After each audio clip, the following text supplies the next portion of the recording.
بسم الله الرحمن الرحيم الحمد لله رب العالمين الحمد لله الذي هدانا لهذا وما كنا لنهتدي لولا أن هدانا الله أشهد أن لا إله إلا الله وحده لا شريك له وأشهد أن محمدا عبده ورسوله اللهم صل على محمد وعلى آل محمد كما صليت على إبراهيم وعلى آل إبراهيم إنك حميد مجيد اللهم بارك على محمد وعلى آل محمد كما باركت على إبراهيم وعلى آل إبراهيم إنك حميد مجيد ورضى اللهم عن الخلفاء الراشدين والصحابة أجمعين ومن تبعهم بإحسان إلى يوم الدين أما بعد السلام عليكم ورحمة الله وبركاته. La famille, nous commençons par les louanges. Les remerciements et les éloges lui appartiennent également. Je nomme Allah, le premier qui n'a pas de début, le dernier qui n'a pas de fin, l'apparent, le dominant sur toute chose, le subtil, le bien informé, le parfait dans son essence, dans ses noms et attributs, et dans tous ses actes qui oscillent d'une part entre sa miséricorde, sa bonté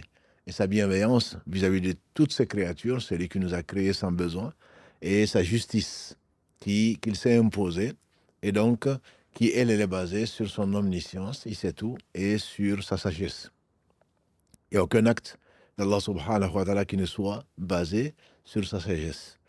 Nous le louons donc, nous revenons vers lui repentant, nous demandons protection contre les conséquences de nos péchés et les tendances de l'âme. Celui qui Allah guide, nul ne saurait l'égarer. Celui qui est privé de sa guidée, nul ne saura lui montrer le droit chemin. J'atteste donc qu'il est le seul digne d'adoration.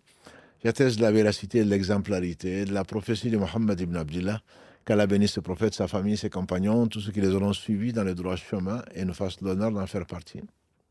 Ensuite donc, bienvenue dans ce jardin du paradis, parmi les jardins du paradis, des endroits sur terre où donc on se rappelle Allah subhanahu wa ta'ala, on évoque Allah, donc c'est également l'invoquer, et pour être en la meilleure compagnie, puisque celui qui évoque Allah en lui-même, Allah l'évoque en lui-même, et celui qui évoque Allah en groupe, en public, Allah l'évoque dans une assemblée meilleure qui est celle donc des anges rapprochés, comme ceci est parvenu de celui qui ne parlait pas de lui-même. Donc nous, c'est celui-là justement qu'Allah le bénisse. Quand on le connaît, forcément on l'aime.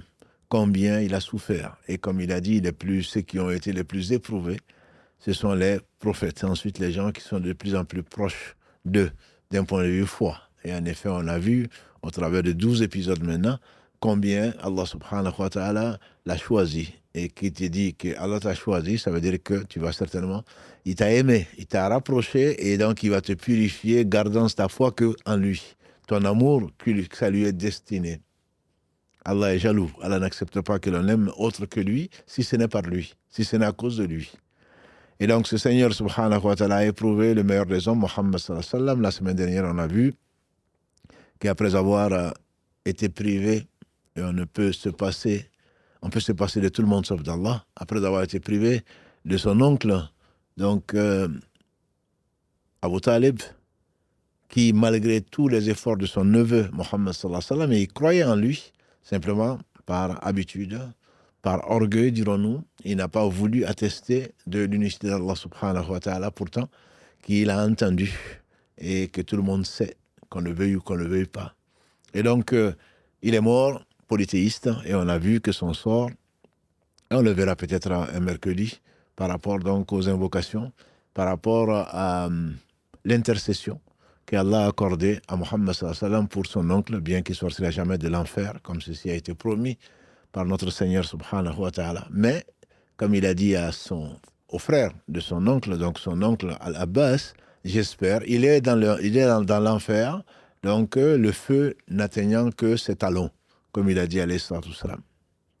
Et donc, après avoir été privé de ce soutien-là, matériel, qui était si important, qui lui permettait, malgré les attaques des Quraysh, qui lui permettait au moins d'être garanti de rester donc à la Mecque, Allah va l'éprouver et il va donc également être privé de l'une des 4 meilleures femmes que la terre a portées. Je veux nommer notre mère Khadija, qui a été sa seule épouse, donc qui l'a accompagné, qui a cru en lui et qui lui a apporté tout le confort que l'on peut imaginer, la confiance et tout l'accompagnement nécessaire pour traverser cette vie, grâce à Allah subhanahu wa ta'ala. Khadija donc, à qui Allah a passé le salam via Jibril, et il lui a annoncé donc un palais au paradis fait de perles, comme ceci nous a été rapporté de façon authentique. Privé de tout cela, cela ne l'a pas découragé. C'est mal le connaître, sallallahu alayhi wa sallam. Parce que quand la foi rentre dans le cœur, ce ne sont pas les événements viennent bousculer, certes, mais les événements ne peuvent pas. Donc arrêter celui qui veut aller vers Allah subhanahu wa ta'ala, celui qui chemine vers lui. Ces événements ne viennent que le purifier et l'accompagner donc dans son voyage vers la destination finale, l'agrément d'Allah subhanahu wa ta'ala. Le prophète alayhi salatu wassalam, ayant été privé, on ne va pas dire perdu, parce que ce sont des choses que l'on dit, j'ai perdu mon père, j'ai perdu mon oncle, rien ne t'appartient, si ce n'était péché. Je pense qu'il faut qu'on se le rappelle, tout appartient à Allah. On le lit souvent, on l'oublie parfois. Walillahi ma fi samawati wa ma fil ard. À Allah appartient tout ce qui est dans les cieux, tout ce qui est sur la terre, y compris nous-mêmes. Quand nous sommes privés de la compagnie de quelqu'un, qu'est-ce que nous disons? Et Allah a promis aux patients une maison au paradis, elle a appelé la maison de la patience. Quand nous sommes privés de la présence de quelqu'un, nous disons Inna lillahi wa inna ilayhi raji'un. À Allah nous appartenons et à Allah nous ferons retour. Donc quand on le dit, il faut quand même comprendre ce que l'on dit. Tout appartient à Allah subhanahu wa ta'ala. Il a privé donc son prophète alayhi salatu wassalam, il n'a pas connu son père, on a vu qu'il a perdu sa mère. Quand il avait 6 ans, d'après la majorité des historiens, il a perdu. Je fais comme les autres. Hein. Il a été privé de la compagnie de son grand-père qu'il a tant aimé quand il n'avait que 8 ans, etc., etc. Donc là, il vient de perdre. Il vient d'être privé de la compagnie donc, de son épouse. Et qu'est-ce que c'est qu'une épouse pieuse? Qu'Allah subhanahu wa ta'ala les bénisse et nous en fasse profiter. Malgré cela, peut-être à cause de cela, il a continué sa route. Il a été apporté la bonne nouvelle. S'il est proche, et comme on dit, nul n'est prophète dans son pays, s'il est proche, qu'on a aimé, qu'on aime, on leur aime du bien, on leur présente ce qui leur fera du bien dans ce bas monde, dans l'au-delà, si les proches refusent, alors allons-y exposer ce bien, ne le gardons pas pour la famille. C'est ainsi qu'il a fait, alayhi salatu wassalam, le voyage donc vers Taïf en compagnie de Zayd, donc qui est Zayd ibn Haritha, donc qui était donc on appelle Zayd ibn Muhammad et qu'il a libéré, et ensuite donc Allah subhanahu wa ta'ala a voulu qu'il reprenne le nom de ses parents, donc c'est Zayd ibn Haritha qui est le père de Osama ibn Zayd. Ils ont été, on a vu la semaine dernière, l'accueil pas triomphal du tout qu'il a reçu et qu'il a été chassé même, lui qui est le meilleur homme que la terre a porté, mais ce n'était que pour le bien. Et ensuite, Allah l'a secouru comme il a voulu. L'ange des montagnes est venu se présenter à lui et lui a proposé donc un châtiment du peuple qu'il a chassé. Et on a vu que ce qu'il souhaitait, c'est que Allah fasse sortir de ce peuple au moins une personne qu'il aimait sans rien lui associer. Et alors qu'il ne le savait pas, qu'il récitait le Coran, qu'il invoquait son Seigneur, Allah subhanahu wa ta'ala a fait convertir, entre guillemets, des djinns. Les hommes ne savent pas qui il est, les hommes ne connaissent pas l'importance donc, de ce message. Et quel message qu'Allah a envoyé donc, aux hommes et aux djinns? Il y a des djinns qui croient en lui alors que ses compatriotes, ses parents, en tout cas de la ligne proche, étaient en train de le démentir. Allah a fait ce qu'il a voulu. Il lui a envoyé un ange ou des anges comme soutien et il a également soutenu son message au travers de ce que les djinns eux-mêmes ils ont reconnu comme vérité envoyée depuis Moïse, alayhi salam. Après donc, le prophète alayhi salam, il a continué à appeler, malgré tout. Envers et contre tout, il a continué à appeler, tribu après tribu. On a vu que lors d'une même foire, il a appelé, on va jusqu'à 15 ou 16 tribus, et dont les Banu Amir et le reste, et il n'a pas négocié leur foi. Si on devient musulman, qu'est-ce qu'on gagne? Ben, tu gagnes ce bas monde dans l'au-delà. C'est tout ce qu'il peut te promettre. Hein. Si vraiment vous êtes sincère, comme on le verra avec les Aws et les Khazraj, les Ansar de Médine, on va certainement te soutenir, hein, on croit à ton message, et on risque donc nos vies. On va te soutenir, on va te défendre comme on défend nos enfants et nos épouses. Et en retour, qu'est-ce que tu nous promets? Qu'est-ce qu'il peut promettre? Il ne peut pas promettre ce qui ne lui appartient pas. Il dit, si vraiment vous êtes sincère, alors Allah vous accordera le paradis. C'est tout ce qu'il peut te dire, rien d'autre. Pas forcément d'avoir le château, pas forcément d'avoir ce derrière quoi les gens courent, sachant que ce bas monde ne représente pas chez Allah pas plus que le poids de l'aile des moustiques. Donc, si c'est vers ça que tu cherches, certainement, tu t'es trompé. Tu t'es trompé de choix et ce n'est pas à Allah que tu appelles à tes passions et pour avoir un confort ou avoir une position parmi les hommes, en tout cas pas chez Dieu, subhanahu wa ta'ala. Donc, le prophète, alayhi salatu wassalam, a continué à appeler jusqu'à ce qu'on a vu en année 10, puis 11, Dieu lui a fait rencontrer des gens. Donc, il venait de Yathrib et on reprendra l'histoire, Inch'Allah, après donc, notre sujet d'aujourd'hui qui est le voyage nocturne. Le voyage merveilleux qu'il a mené au-delà de sept cieux et comme pour le consoler de ce qu'il a vécu et pour le renforcer surtout. Un jour, donc, alors qu'il ne l'attendait pas, bien entendu, il y a beaucoup de hadiths authentifiés. Généralement, c'est soit l'imam Ahmad, qui a eu comme élève al-Bukhari, soit dans le Bukhari, soit Muslim, qui est lui aussi l'élève d'al-Bukhari. C'est surtout dans ces trois que l'on trouve, donc dans le Musnad d'Ahmad, dans le Sahih de Bukhari et dans le Sahih de Muslim. Il y a un certain nombre de hadiths donc, qui ont été authentifiés et qui parlent d'une partie en général, rarement de toute l'histoire. Les rawis, ce qui est souvent cité, les récits sont les récits de Anas ibn Malik, qui bien entendu était très jeune, puisqu'en plus il était à Médine, donc c'est le prophète sallallahu alayhi wa sallam qui lui a raconté. Il a appris ça de compagnons ou du prophète sallallahu alayhi wa sallam lui-même, mais le récit est authentique, puisque Allah a honoré Anas comme d'autres. Anas fait partie des jeunes et de ceux qui ont rapporté le plus de hadiths du prophète sallallahu alayhi wa sallam, et pour cause. C'est soit de Anas, soit de Malik ibn Sa'sa'. Donc c'est un hadith qui est très long, très beau.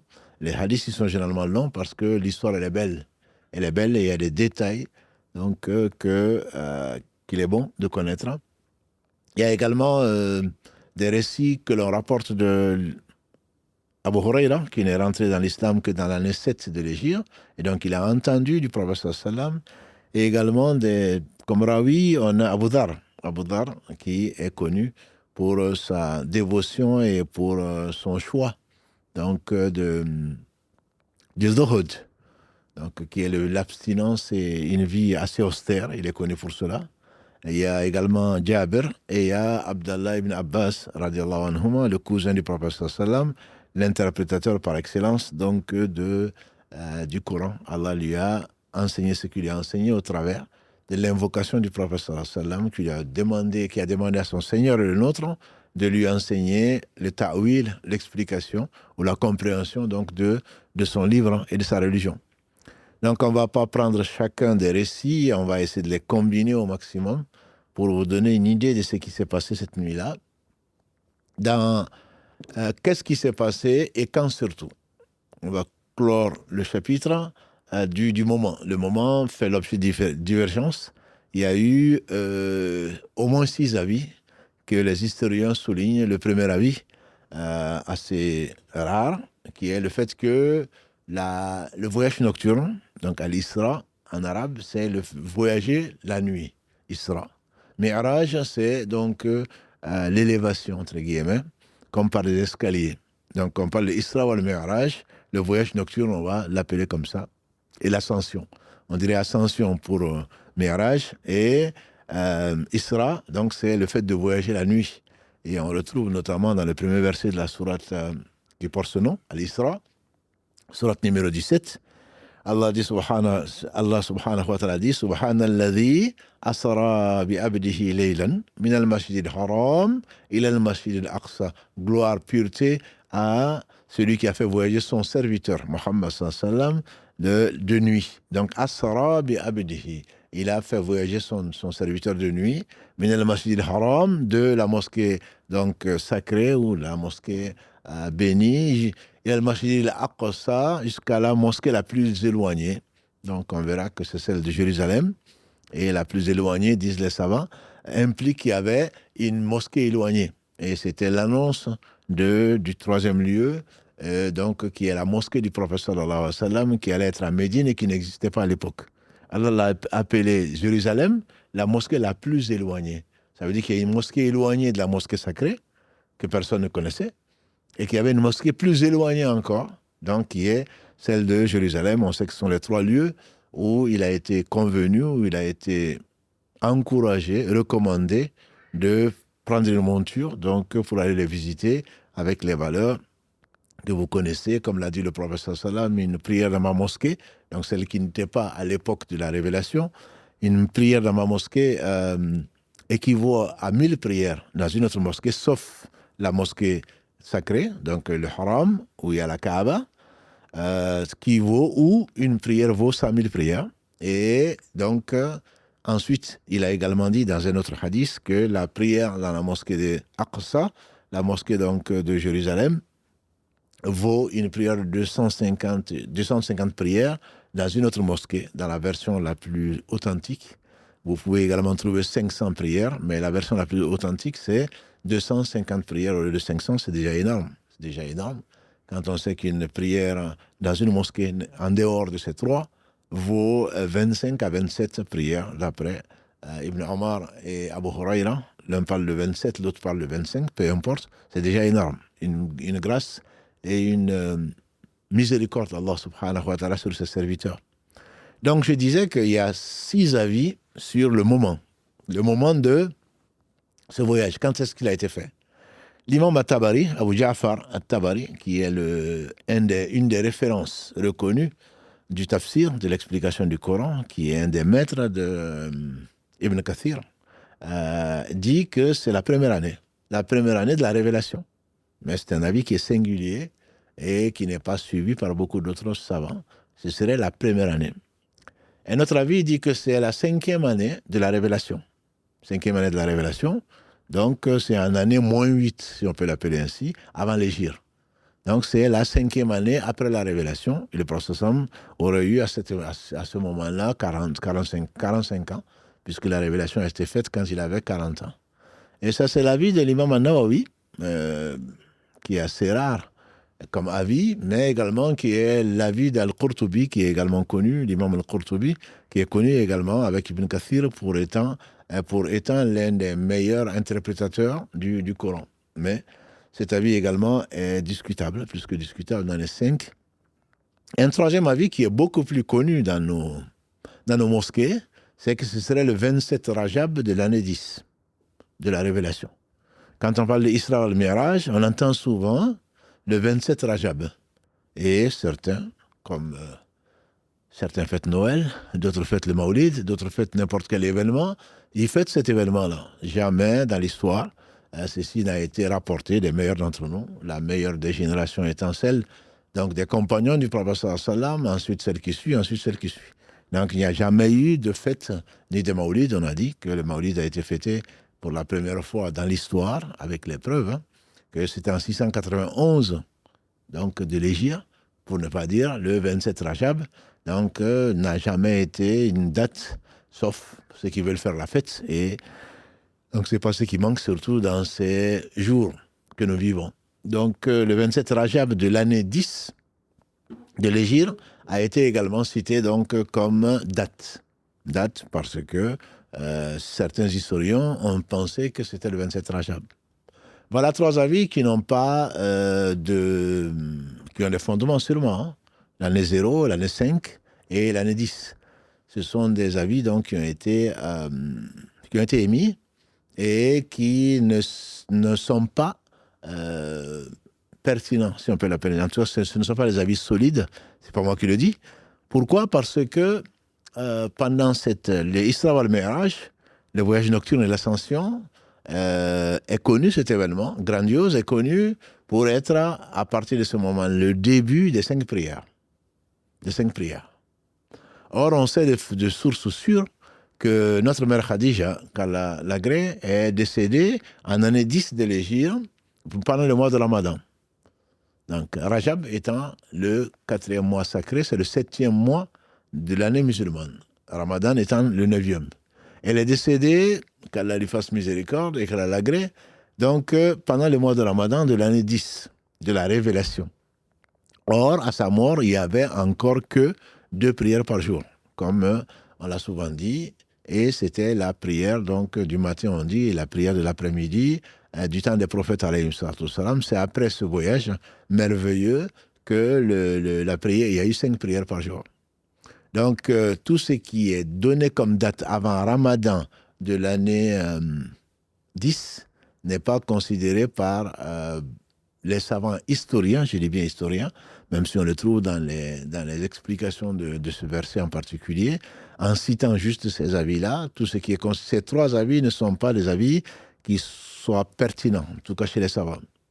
Les 3 autres avis viennent après et on n'arrive pas à distinguer vraiment lequel des 3 autres avis est le plus tranchant.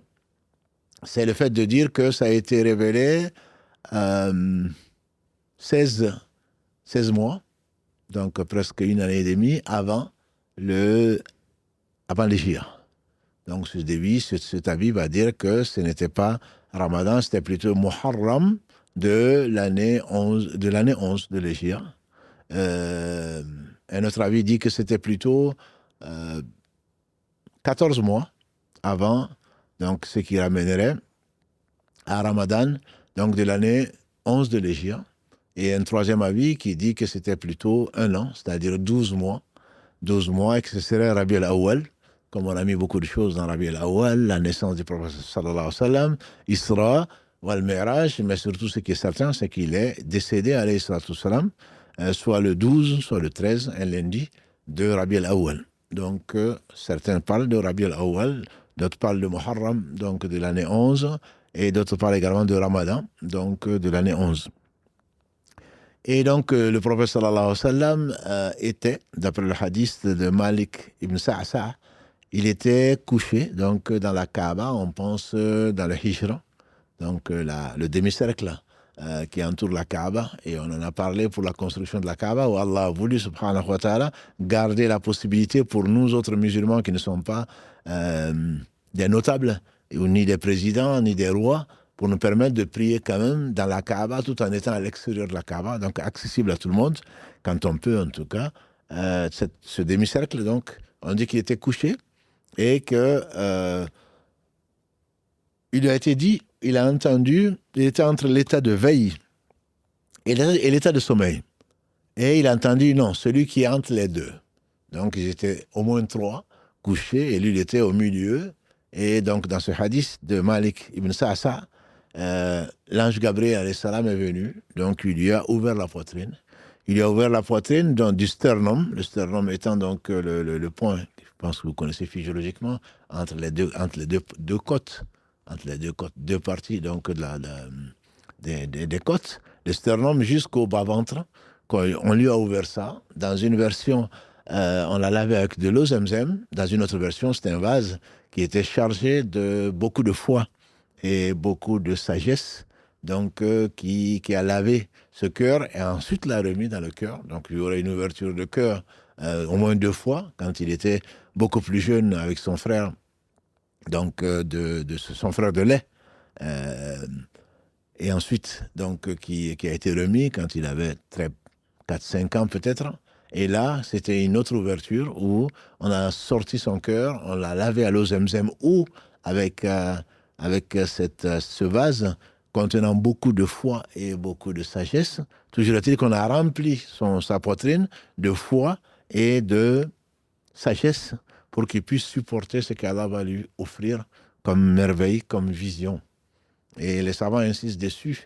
Si Allah nous permettra, Inch'Allah, comme il a promis d'un nombre de versets, dont le verset 26 de la sourate 10, donc la sourate Yunus, le verset 26, où Allah parle de ziyada, c'est que l'ilazina ahsanu, ceux qui ont été excellents, Allah leur dit, donc l'excellence est ziyada, et le prophète sallam a dit ziyada ici, c'est que c'est le bonus. Le ziyada, c'est la contemplation de la noble face d'Allah subhanahu wa ta'ala.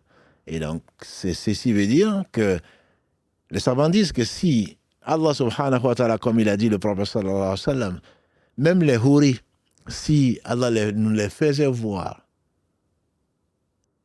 ça aurait brûlé. Donc, on n'aurait pas supporté la vision. Que dire alors de la vision d'Allah subhanahu wa ta'ala, mais Allah voudra au paradis donner assez de foi, assez de sagesse, et malgré le voile, donc que l'on puisse contempler la noble face de notre Seigneur subhanahu wa ta'ala. Donc pour que le prophète sallallahu alayhi wa sallam puisse supporter, c'est qu'Allah, on a déjà vu que la révélation était terrible, et qu'elle était terrible physiquement, et bien sûr mentalement. Que dire alors du voyage qu'il va faire et qui nous intéresse ce soir. Donc on a rempli sa poitrine de sagesse et de foi pour qu'il puisse supporter donc ce voyage-là. Une parenthèse, vous qui croyez, on y croit. Ceux qui n'y croient pas, Allah n'a pas besoin de nous. Un jour meilleur qu'aujourd'hui, le prophète sallallahu alayhi wa sallam était assis, il a dit un jour, quelqu'un a acheté une vache, il est monté sur la vache, il a mis ses affaires dessus, il est monté, il a frappé la vache, et la vache dit, je n'ai pas été créé pour cela. Des compagnons étaient étonnés. Ils disent, Allahu Akbar, la vache a parlé. Il dit, un loup est venu prendre un agneau, et le berger l'a poursuivi, courageux qu'il était, pour aller rattraper le loup et reprendre donc l'agneau. Le loup s'est arrêté, et il a dit, pourquoi tu me prends mon risque? C'est qu'Allah me donne ma subsistance, pourquoi tu me la prends? Et dans les compagnons, ils ont dit, Allahu Akbar, le loup a parlé. C'est un hadith qui est rapporté par l'imam al-Bukhari. Je ne doute pas donc de l'authenticité de ce hadith. Et le prophète sallallahu alayhi wa sallam, qu'est-ce qu'il a dit? Moi j'y crois, Abu Bakr y croit et Omar y croit. Il n'y a rien d'extraordinaire. Si aujourd'hui on nous parlait, ici, il y a seulement quelques années, on parlait d'intelligence artificielle. En microsecondes ou en combien tu lui poses une question, il te répond. Personne n'aurait cru il y a quelques années.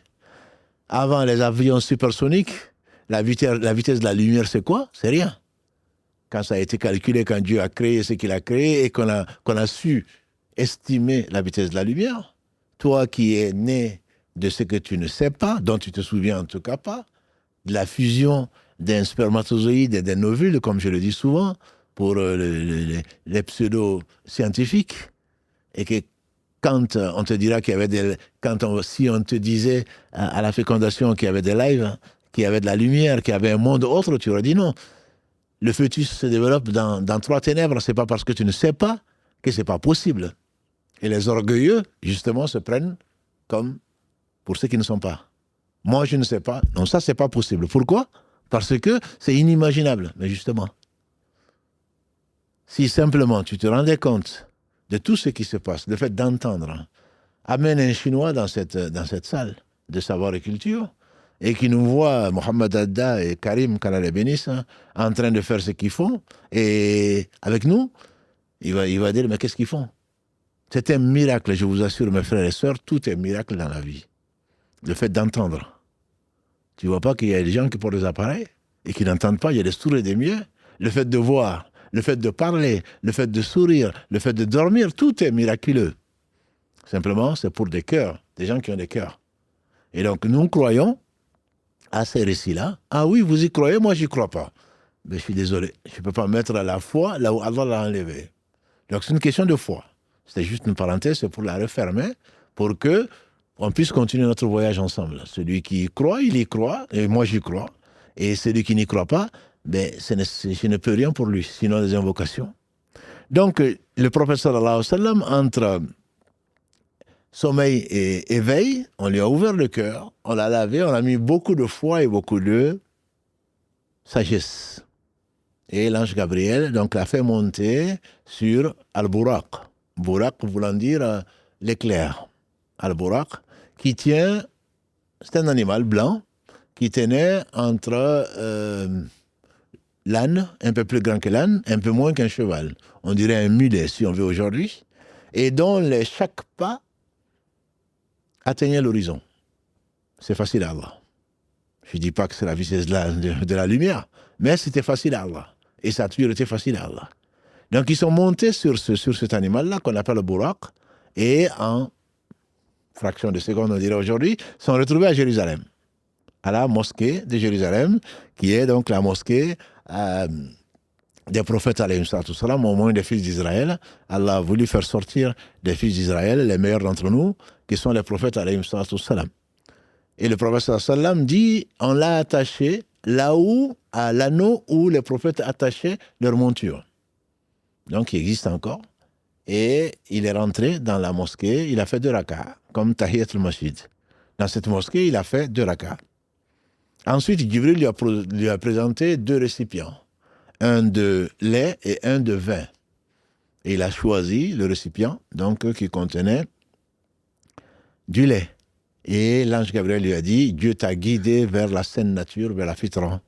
Si tu avais choisi le vin, ton peuple aurait été égaré. Et donc, alhamdulillah, qui a fait choisir le lait au prophète sallallahu alayhi wa sallam pour qu'on reste sur la droite voie, incha'Allah. Voilà. En tout cas, une partie de sa communauté, on a dit, une partie sur 73. Voilà. Et le reste sera égaré, mais Dieu en a décrété ainsi par sa sagesse et sa justice. Donc ensuite, quand il a choisi cela, ils ont fait le mi'raj, c'est-à-dire l'ascension.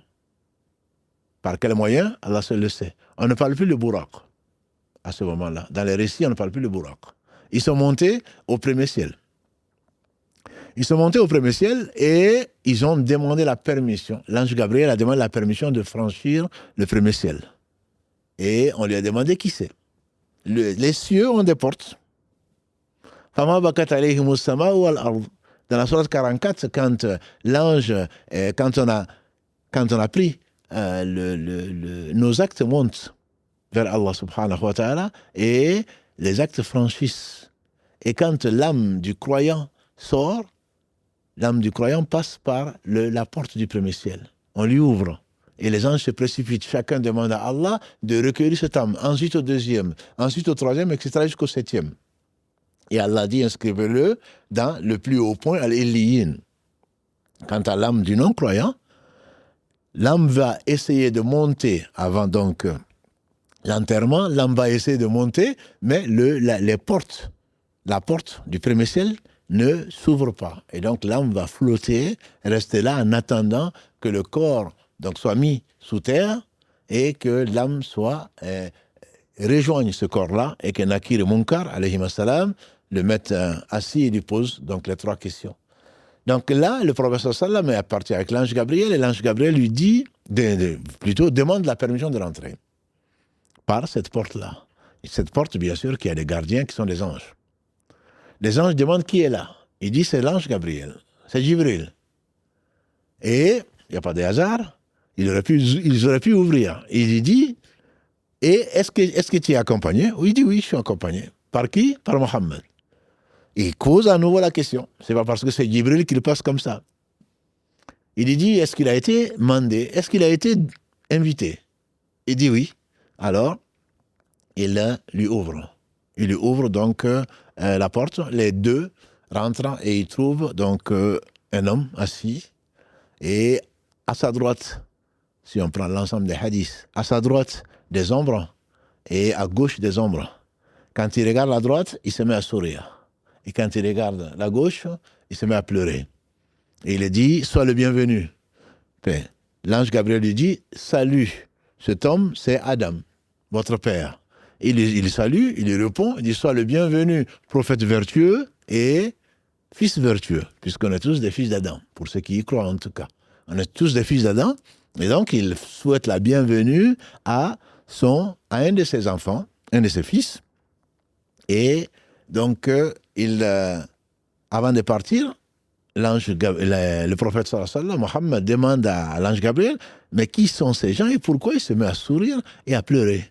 Il dit qu'Allah a mis à sa droite les âmes de ses fils qui seront les bienheureux du paradis. Qu'Allah nous compte parmi ceux-là. Quand il les regarde, il est satisfait. Et on sait que la part de l'enfer est de 999 sur 1000.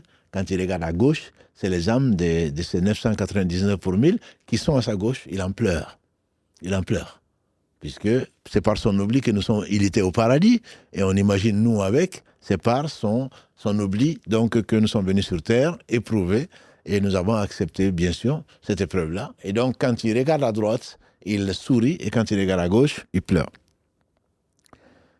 Il monte avec l'ange Gabriel au 2e ciel. Même scénario.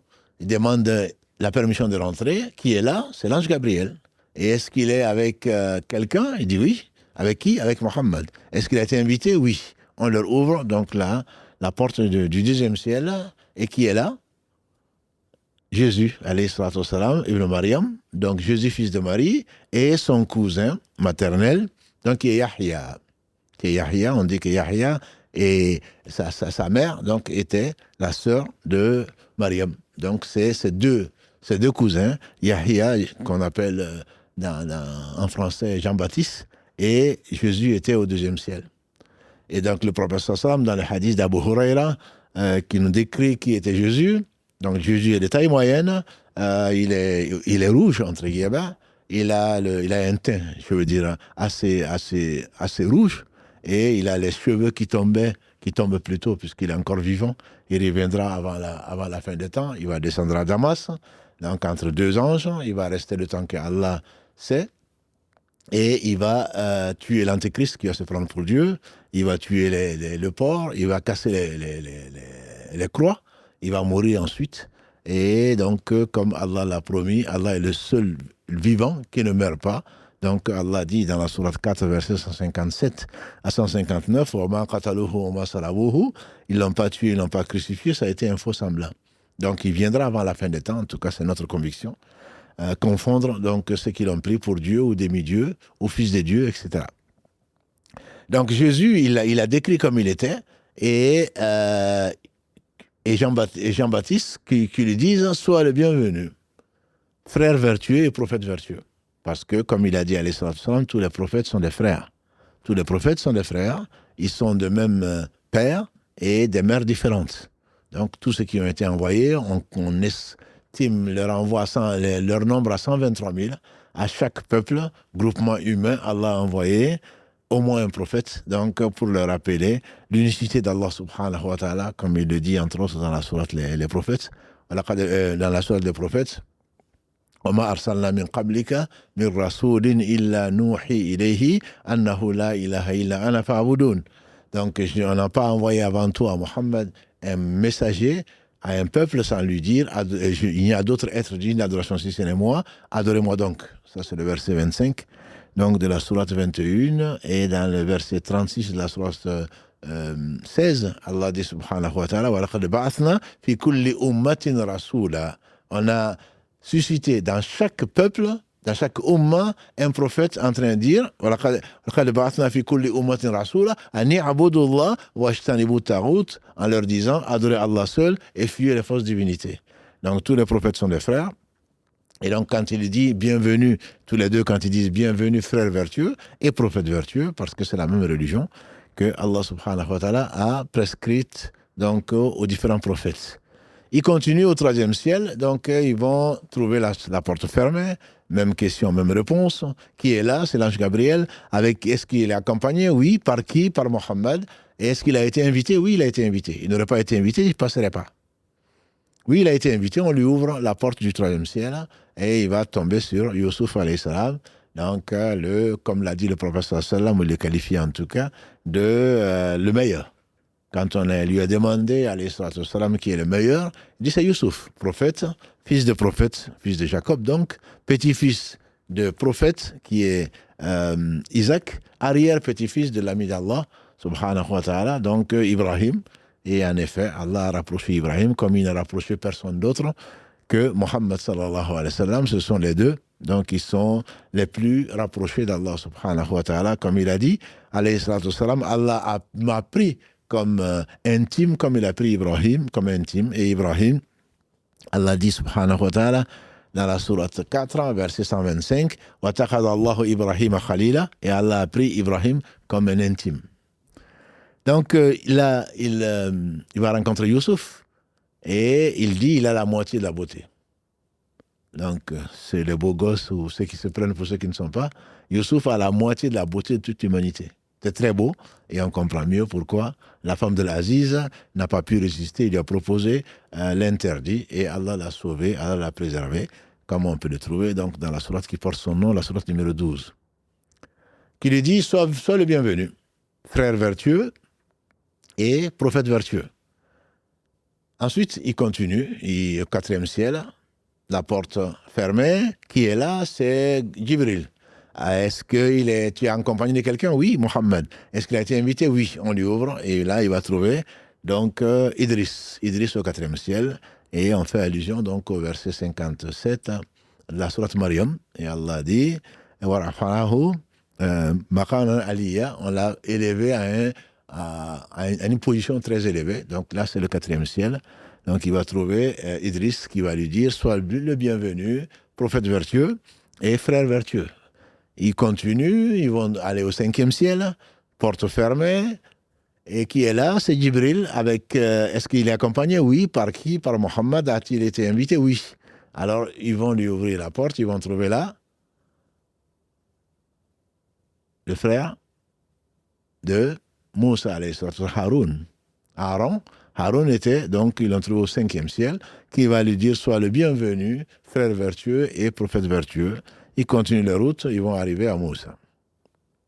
Moussa était au sixième ciel après avoir eu la permission de rentrer en compagnie de Mohammed sallam. Jibril lui présente, salue-le, passe-lui le salam, c'est voilà ton frère, voilà Moussa, Moïse, qui va rendre le salam bien sûr, et sois le bienvenu encore, frère vertueux et prophète vertueux. Moïse a ceci de particulier que quand ils s'en vont, quand il le laisse, Moïse se met à pleurer. Ça, c'est dans une des versions. Moïse se met à pleurer et Mohammed sallam a demandé à l'ange Gabriel pourquoi il pleure. Et Moïse l'ange Gabriel lui dit, c'est parce qu'il pleure, parce que il dit, voilà un jeune homme qui est venu après moi et dont la communauté sera plus nombreuse que la mienne. C'est ce qu'on appelle Tanafus. Tanafus, Allah dans la sourate qu'on vient de reciter au Isha, dans la sourate Mutafifin 83, verset 26, Allah dit wa fi dhalika falyatanafasil mutanafisun. Donc ça c'est l'émulation. Et jalouser entre guillemets quelqu'un à qui Allah a accordé plus, mais dans le bon sens du terme, c'est quelque chose de permis. Rentrer en compétition. Omar, combien de fois n'est pas rentré en compétition avec Abu Bakr pour être meilleur que lui. Mais Allah a accordé à Abu Bakr ce qu'il n'a pas accordé à Omar, même si ce sont les deux meilleurs hommes après les prophètes que la terre est portée. Moussa a pleuré parce qu'il aurait aimé avoir plus de suiveurs, plus de gens donc, qui ont cru en lui. Mais Allah a décrété que ce serait Mohammed sallam. D'ailleurs, dans un hadith rapporté par Bukhari et Muslim, un hadith que nous aimons tous, puisque c'est celui des 70 000 qui entreront au paradis sans avoir des comptes, le prophète sallam nous a dit, on m'a présenté en songe les umam, donc les groupes humains, des communautés, et voilà que un grand groupe que j'ai vu, j'ai dit, voici ma communauté. Et l'ange lui a dit, non, ça c'est pas ta communauté, c'est la communauté de Moussa. Tellement ils seront nombreux, alhamdoulilah, qu'Allah le bénisse et qu'Allah bénisse sa communauté. Et toi, attends. Et ensuite, il a attendu, il a vu une communauté énorme, à perte de vue. Et on dit, voici ta communauté, parmi laquelle il y aura 70 000 qui rentreront au paradis sans qu'on leur demande des comptes. C'est ce que vous nous demandez pour nous, et qu'Allah vous compte parmi également ceux-là, 70 000, donc qui n'ont pas de compte à rendre. Donc, la communauté de Mohammed sallam sera plus nombreuse que la communauté de Moussa alayhi sallam. Ça, c'est un choix d'Allah subhanahu wa ta'ala. On va essayer d'aller un peu plus vite. Ils arrivent au 7e ciel, et donc, même question, même réponse. Qui est là? C'est l'ange Gabriel. Est-il accompagné? Oui. Par qui? Mohammed. Est-ce qu'il a été invité? Oui. On lui ouvre, et là, il va trouver. Donc, il a décrit Moussa entre-temps, que c'était un homme qui était grand, pas forcément très costaud, mais c'était un homme qui était grand, qui était très impressionnant, et qui avait les cheveux donc ni lisses, ni trop frisés. Voilà, il ressemble à un tel de cette communauté-là, mais bon, que vous ne connaissez pas, moi non plus. Voilà. Donc Moussa a été rencontré, qui lui a passé le salam. Ils arrivent donc au 7e ciel et ils trouvent Ibrahim alayhi salam adossé Beit el-Ma'amour, la maison peuplée. Et le prophète sallam à cette occasion, dans un hadith, il a dit, c'est une maison qui surplombe la Mecque. Si une pierre tombait, ça c'est moi qui le dis, si une pierre tombait de la maison peuplée, elle tomberait sur le toit de la Mecque. C'est vraiment en perpendiculaire. Sur le toit de la Mecque, s'il n'y avait pas, bien sûr, sans tenir compte des conditions donc, de température et de pression, ça tomberait directement sur la Mecque. sur le toit de la Kaaba. Et donc c'est au 7e ciel. Et dans cette maison, disait le prophète sallam, 70 000 anges rentrent par jour et ils ne reviendront pas jusqu'au jour du jugement dernier. 70 000 anges rentrent dans cette maison pour faire le tour de la maison et ils ne reviendront pas jusqu'au jour du jugement dernier. Imaginons simplement, et c'est facile à Allah, puisque dans le ciel le plus bas, le premier, dans le ciel le plus bas, il n'y a pas l'espace de 4 doigts qui sépare 2 anges en train d'adorer Allah subhanahu wa ta'ala dans la prosternation en particulier. Donc c'est facile à Allah. 70 000 anges rentrent dans cette maison et ne reviendront pas jusqu'au jour du jugement dernier. Et Abraham qui lui dit, sois le bienvenu, fils vertueux et prophète vertueux. On a dit qu'il descend de Ismaïl, parmi les Arabes, donc on a dit de l'immigration, puisque Ismaïl est le premier des fils d'Abraham, et que c'est Ismaïl, par Ismaïl, qui s'est marié avec une Arabe, donc de Jurhum, et c'est pas jusqu'au Quraysh et jusqu'au Banu Hashim, jusqu'à Abdallah et donc jusqu'à Mohammed sallallahu alayhi wa sallam. Donc, soit le bienvenu, fils vertueux et prophète vertueux, puisqu'ils sont tous des frères, comme elle a dit. Et ensuite, ils sont montés. Ils sont montés jusqu'au lotus de la limite, Sidratul Muntaha, à laquelle Allah fait allusion donc, dans la sourate 53, dans la sourate Najm. Sidratul Muntaha, c'est là où se situe le paradis. Innaha Jannat al-Ma'wa.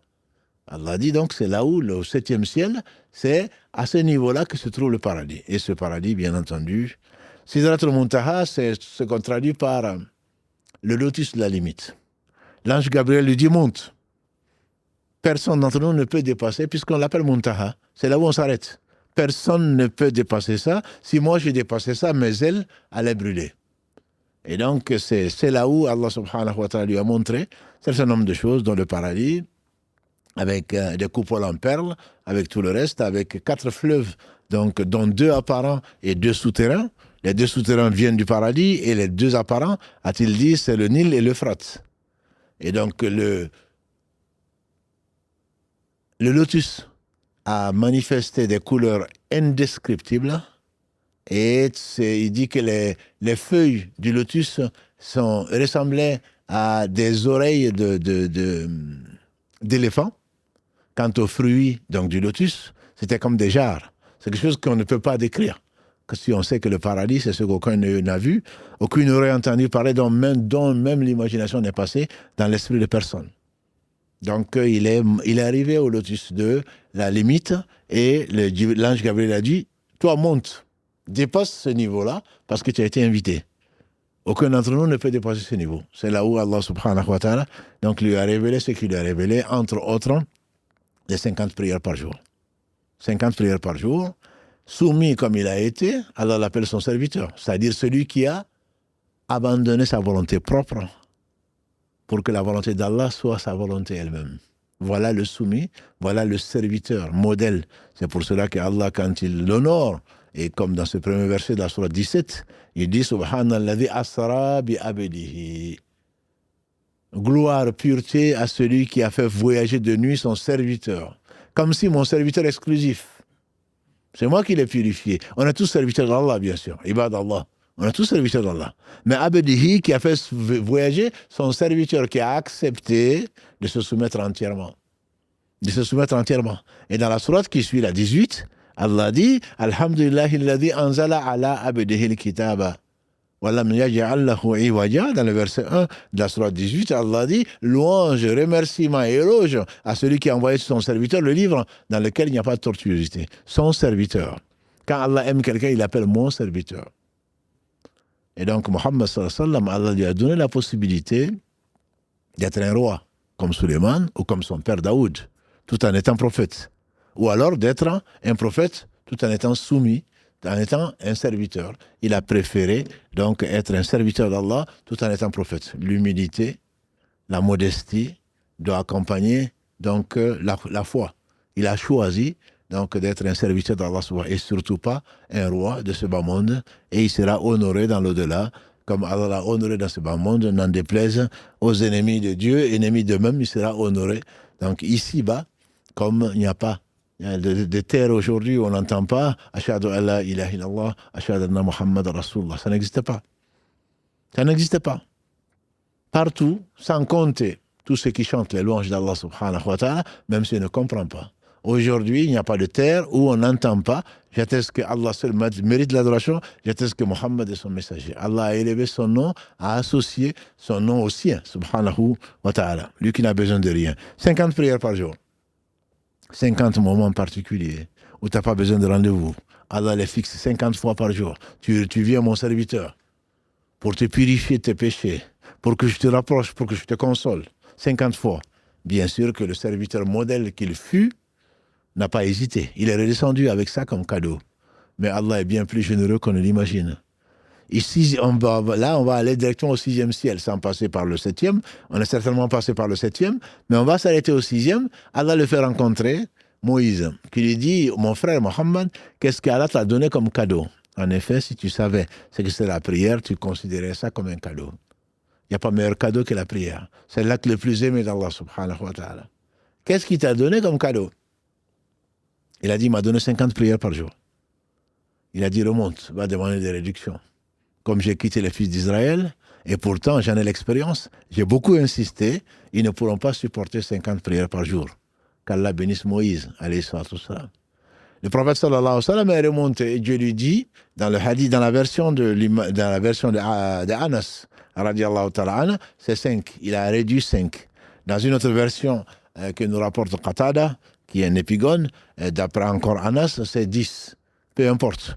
Et dans une autre version encore, c'est la moitié. Dieu a réduit la moitié. Peu importe. Si c'était 5 prières par jour, si c'était réduit de 5 plutôt, ça donnerait 45.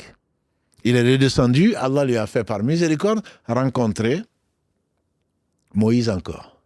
Comme j'ai dit, quand la régulation, les aiguilleurs du ciel, comme on dit, il y a 2 avions dans le ciel, il y a combien d'avions? Ils ne se rencontrent pas parce que ça a été régulé. Si Allah avait voulu, jamais un homme ne rencontrerait un autre, même au premier ciel, tellement il est vaste. Le prophète alayhi salatu wassalam n'a-t-il pas dit que quand tu jettes la terre par rapport au premier ciel, c'est comme si tu jetais un anneau dans un désert. Aucune chance. Une chance sûre, comme les milliards, de rencontrer quelqu'un au premier ciel. Et pourtant, Allah veut qu'au 6e ciel, le premier par rapport au 2e, c'est pareil. Le 2e par rapport au 3e, c'est comme un cerceau que tu jettes dans un désert, jusqu'au 6e. Allah le fait rencontrer quand même avec Moïse à nouveau. Et Moïse lui dit combien alors? Il dit 45. Si on prend la première version rapportée par l'imam Ahmad et Muslim de Anas, il dit 45. Il dit non, 45 c'est trop. Il remonte. J'ai beaucoup insisté. J'ai fait l'expérience avec les Israélites de mon temps et ils ne pourront pas supporter cela. Dans une des versions donc, de Qatada, selon Anas, c'est Allah a réduit de 40. 40. Tu dois quand même être content, 20% de réduction. Non, il a dit remonte, va demander des réductions. Il remonte, Allah lui dit 30, on va prendre la deuxième version, et ensuite il rencontre Moïse, qui lui dit combien? Il dit 30, il dit non, 30 c'est trop. Il remonte, Allah lui dit 20. Et il redescend, il rencontre qui? À nouveau Moïse, qui dit combien? Il dit 20. Il dit non, 20 c'est trop. Il remonte, et Allah lui dit 10. Et il redescend, il rencontre à nouveau Moïse, qui lui dit combien? Il lui dit 10. Il dit non, 10 c'est trop, remonte, va demander des réductions. J'ai laissé les Israélites derrière moi et ils ne seront pas supportés. Donc 10 prières par jour et pourtant j'ai insisté. Et il remonte, Allah lui dit 10 et 5. Et il descend, il rencontre Moïse qui dit combien? Il dit 5. Il dit non, 5 c'est trop. Il remonte, le prophète sallallahu m'a dit j'ai trop insisté auprès de mon Seigneur, j'en ai honte. Et on a entendu alors un muezzin, une voix dire j'ai décrété ça pour mes serviteurs et je leur fais des allègements. Pour chaque prière, je récompense 10 fois. Et dans le hadith, dans la version de Anas, le prophète sallam nous a rapporté que quand donc, après cela, Allah a dit, subhanahu wa ta'ala, la bonne action est récompensée 10 fois. Pour celui qui fait une bonne action, pour Allah, Allah récompense 10 fois. Donc les 5 prières seront récompensées comme si on avait fait 50 prières par jour. Et quand mon serviteur décide de faire une bonne action, qu'il l'a fait grâce à moi, je le récompense 10 fois. Quand mon serviteur décide de faire une bonne action, qu'il en est empêché, l'intention étant bonne, il en a été empêché, je le récompense entièrement. Et quand mon serviteur décide de faire une mauvaise action, qu'il ne la fait pas, je ne lui inscris pas de mauvaise action. Mais si, malgré les rappels, il fait quand même la mauvaise action sera comptée une seule fois. Ça, c'est notre Seigneur, subhanahu wa ta'ala, dont la générosité et la miséricorde sont infinies. Donc, on est à 5 prières par jour, et les prières que l'on connaît, etc. Comme le disent les savants, alhamdulillah, c'est le cadeau, certainement, le plus beau qu'Allah a offert à Mohammed et ensuite à sa communauté. Et a dit qu'Allah nous facilite son adoration. Le temps passe très vite, on va donc descendre très vite du 6e ciel jusqu'à Jérusalem. Jusqu'à Jérusalem, dans la version la plus connue. Et là, il va diriger la prière des prophètes. Et il dit, en descendant, j'ai vu Moïse en train de prier dans sa tombe. Oui. Les prophètes, comme l'a dit le prophète sallam, Allah a interdit aux animaux de la terre, les termites, on dirait, de manger leur corps. Et ils sont dans leur tombe en train de prier. Mais ce n'est pas parce qu'il l'a laissé au 6e ciel qu'en descendant, il n'a pas trouvé sa tombe. Il a dit d'ailleurs, moi, si j'étais à côté donc de Jérusalem, je vous aurais montré sa tombe. Parce que Moïse est mort avant d'arriver en Palestine. Il est dans sa tombe en train de prier comme les autres prophètes. Il descend donc et il dirige la prière donc des prophètes alayhi salam, et ensuite il se retrouve à la Mecque. En maximum une nuit, on dit en fraction de seconde, on dit que sa cousine Hani dit que sa couche était encore chaude. Le fait qu'il ait quitté, qu'il soit revenu, sa couche était encore chaude. En un clin d'œil, on dirait. Et ça ne nous étonne pas. Allah, s'il veut qu'une chose soit, il suffit qu'il dise soit et la chose elle est. Ceci nous paraît extraordinaire, c'est parce qu'on ne connaît pas Allah. Allah dit dans le verset 64, si ma mémoire est bonne, la sourate 39 à Zumar, la sourate les groupes, on n'a pas donné à Allah sa vraie valeur. On n'a pas donné à Allah la vraie mesure. La terre entière sera une poignée le jour du jugement dernier. Et il déploiera les cieux dans sa dextre, dans sa droite. Subhanahu wa ta'ala, amma yushrikun. Gloire et pureté à Allah de ce qu'on lui associe. On lui donne un enfant, on lui donne une compagne, on lui donne des idoles comme des gens pouvant intercéder auprès de lui. Non, subhanahu. Gloire et pureté à lui, subhanahu wa ta'ala. Et donc, le lendemain, le prophète sallam va se retrouver angoissé, parce que ce qu'il a vécu, personne ne l'a vécu dans l'humanité, personne. Dans l'univers, personne ne l'a vécu. Il a été honoré par son Seigneur comme personne. Et voilà il craignait qu'on le démonte, et ça ne va pas tarder. Il s'est mis dans un coin de la mosquée, et voilà le pire, le pharaon de cette communauté, vous avez deviné Abu Jahl, qui va venir, qui le trouve là, qui lui dit quelque chose de nouveau. On pourra dire non, rien. Non, il a dit oui, effectivement, quelque chose de nouveau. Hier soir, j'ai voyagé, j'ai été à Jérusalem, etc. Abu Jahl ne l'a pas démenti. Mais c'était un plan. Il a eu peur que s'il le dément, que finalement, le prophète sallam revienne sur sa position. Mais c'est mal le connaître. Hein. Il va revenir, il va dire, est-ce que si j'appelle les autres, le peuple, est-ce que tu es capable de répéter ce que tu viens de me dire? Il dit, mais bien sûr. Il a dit, oh, intervenez, les tribus sont tous venus autour de lui. Il dit, tu peux leur raconter ce que tu viens de me dire? Il dit, oui, bien sûr. J'ai quitté ici, je suis parti à Jérusalem, et ensuite je suis monté au ciel et je suis revenu. Bien sûr. Il y en a qui ont applaudi, la plupart se sont moqués. Comment, hier soir tu es parti et tu es encore parmi nous? Non, mais c'est incroyable.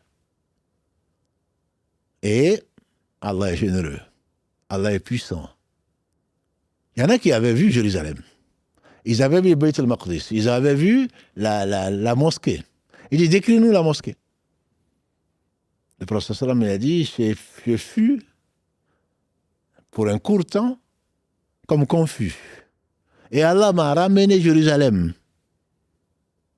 Et je pouvais décrire exactement le moindre détail. Jérusalem il a été apporté. Et il a décrit ce qu'il a décrit. Et les gens qui ont vu Jérusalem et la mosquée sacrée, ils ont dit, mais c'est vrai ce qu'il dit. Alors qu'il n'avait jamais été à part cette fois-là, il n'avait jamais été à Jérusalem. Il n'a jamais fait un voyage avec des hommes ou seul pour aller à pied à Jérusalem ou sur une monture. Mieux encore, c'est facile à Allah. Il a dit, quand je passais, j'ai vu telle tribu qui était à la recherche d'un chameau.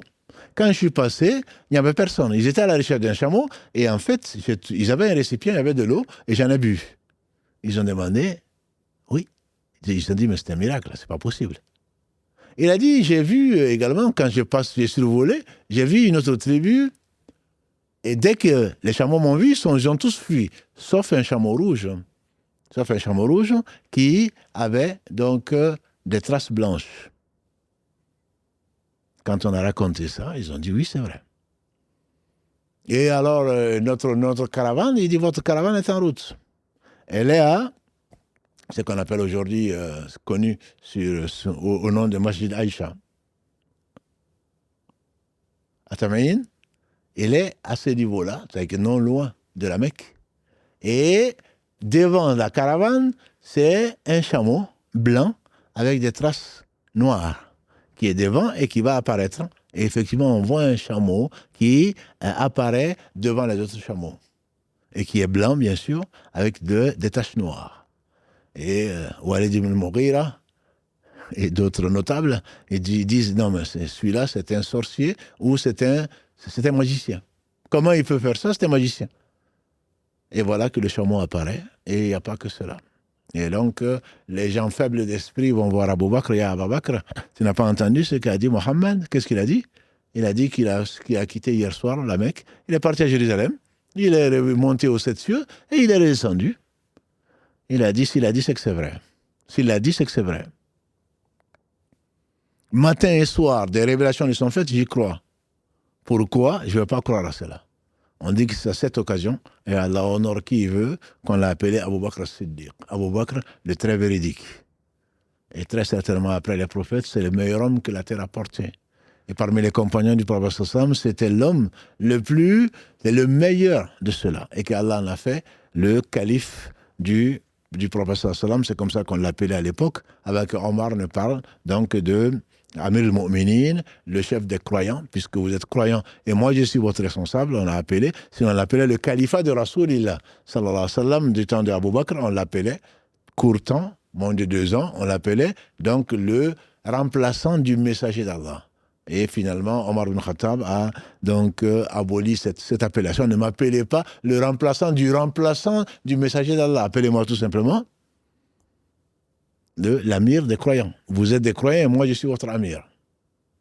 Et donc Abou Bakr dit, si il a dit, c'est que c'est vrai. On va s'arrêter là pour l'histoire, non sans en tirer quelques leçons, puisque c'est très important. Ce n'est pas pour raconter ça au coin du feu, surtout en hiver actuellement, c'est surtout pour en tirer et comprendre le sens donc de ce voyage-là. Peut-être la première leçon, c'est de savoir, pour le croyant en tout cas, comme le disait Omar ibn Khattab, c'est pas pour longtemps. Malgré les difficultés, malgré sa vie exceptionnelle, extrêmement inattendue et dure, Allah l'a éduqué. Et il n'a pas, on a dit, connu son père. Il a eu l'absence de sa mère, puis de son grand-père. Il a vécu ce qu'il a vécu. Il a été berger. On l'a traité de tous les noms. Après avoir été un homme qu'on appelait Al-Amin, dont on ne doutait pas de la sincérité. Il a été le meilleur mari, le meilleur père. Et malgré cela, on a démenti ce qu'il a fait. Il a subi ce que personne n'a subi parmi ses compagnons. Et on le met en quarantaine pendant 3 ans. Et quand même, Allah l'assiste, comme il a toujours assisté. On n'a besoin que d'Allah subhanahu wa ta'ala. Et ensuite, Allah le fait faire ce voyage merveilleux qu'aucun homme n'a pu faire. Pour le croyant, c'est la croyance.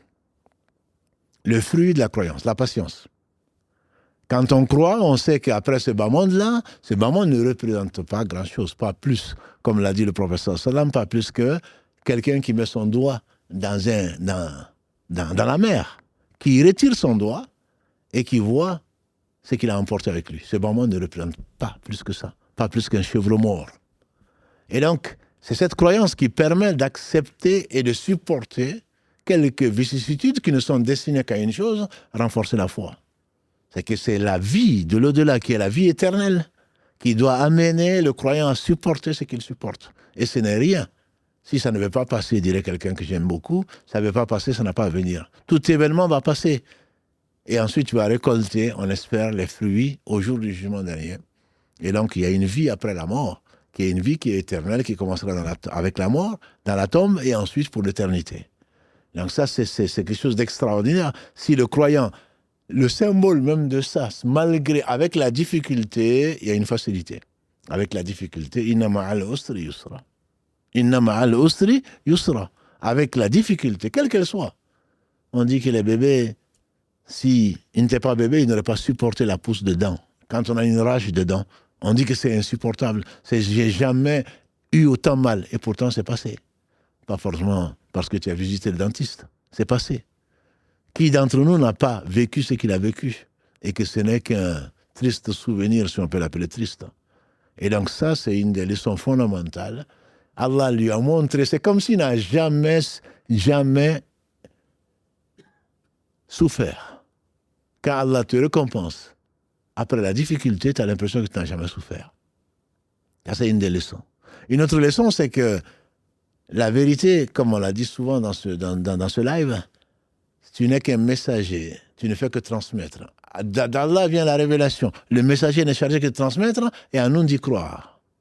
Et donc ce n'est pas parce que tu crains qu'on va te démentir, c'est pas parce que tu vas changer l'islam ou tu vas cacher une partie ou ceci et cela. Non, ça ne t'appartient pas. Donc ça, c'est une belle leçon. Angoissé il était convaincu qu'on allait le traiter de menteur et pourtant, il a dit ce qu'il a vu. Il n'a pas pu mentir, il n'a jamais menti. Sallallahu alayhi wa sallam. Tel est le messager, en tout cas, celui qui prend la route de transmettre donc le message d'Allah subhanahu wa ta'ala parce qu'il ne t'appartient pas, tu ne l'arranges pas à ta sauce, et donc tu le dis, même si cela peut ne pas plaire, même si cela peut te coûter quelques animosités, mais tu n'as pas le choix. Une belle leçon, c'est la foi extraordinaire qu'Allah a donnée à Abu Bakr. Qu'Allah l'a gré, on a fini par celle-là. Allah dit subhanahu wa ta'ala dans le verset 69 de la sourate 4 وَمَنْ يُطِعِ اللَّهَ وَالرَّسُولَ فَأُولَٰئِكَ مَعَ الَّذِينَ أَنْعَمَ اللَّهُ عَلَيْهِمْ مِنَ النَّبِيِّينَ وَالصِّدِّيقِينَ. Celui qui obéit à Allah et au messager, voilà ce qu'Allah a comblé ses bienfaits. Et parmi les prophètes, il n'y en a plus, les véridiques. Et il viendra, qu'Allah le bénisse, Allah l'a honoré dans ce bas monde. C'est quand une révélation, quand on connaît l'origine, quand il est prouvé qu'elle vient d'Allah, soit par le Coran, soit par le prophète sallam, puisqu'il ne parlait pas de lui-même, il n'en doutait pas. Voilà la véritable foi. Voilà la véritable foi. Le fait que, quand tu sais, je ne dis pas qu'on raconte, on dit, ce sont les parents, ce sont les traditions, non. Quand on sait que c'est de la révélation, sous ces deux formes, il n'y a pas à douter. Allah dit dans le verset 36 de la sourate 33, وَمَا كَانَ لِمُؤْمِنٍ وَلَا مُؤْمِنَةٍ إِذَا قَضَى اللَّهُ وَرَسُولُهُ أَمْرًا أَنْ يَكُونَ لَهُمُ الْخِيَرَةُ مِنْ أَمْرِهِمْ. Allah dit dans ce verset 36, de la sourate 33, il n'appartient ni aux croyants, ni à la croyance. Une fois que Allah a décrété une chose, qu'ils aient le choix. Ça, c'est ce qui est demandé à celui qui croit véritablement. À celui qui croit véritablement. La prière, on n'en parlera jamais assez. C'est une des plus belles leçons. L'ange Gabriel a amené ce qu'il a amené. C'est le prophète sallam.